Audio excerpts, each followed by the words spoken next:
আমি আমার যুবক কিশোর যুবতী কিশোরী ভাই বোনদের বলবো, সমাজ তোমাদের পক্ষে নয়, ঈমান চুরির পক্ষে।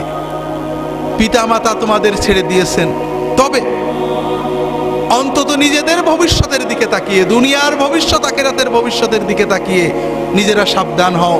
দুনিয়াতে অপরাধ হবে, পাপ হবে, অন্যায় ভুল হবে, তবে দুটো বিষয় খুব ভালো করে মনে রাখো।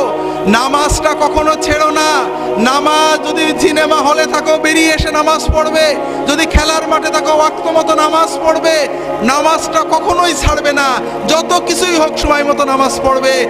আর অশ্লীলতাকে, মাদকতাকে বিষের মতো পরিত্যাগ করবে। এই দুটো বিষয় যদি তুমি ঠিক রাখতে পারো, ইনশাআল্লাহ অন্যান্য ভুল ত্রুটি তওবা করবে, ভালো হবে, খারাপ হবে, এই নামাজ তোমাকে আল্লাহর পথে টিকিয়ে রাখবে। এবং ইনশাআল্লাহ তোমার বয়স যখন 50 হবে, তুমি নিজে অনুভব করবে এই দুনিয়ার জমিনে তোমার বন্ধুদের চেয়ে তুমি ভালো আছো। আর ইনশাআল্লাহ কিয়ামতের দিনে তুমি তোমার পিতামাতা সহ আল্লাহর আরশের নিচে তার ওলিদের সাথে মেহমান হয়ে যেতে পারবে।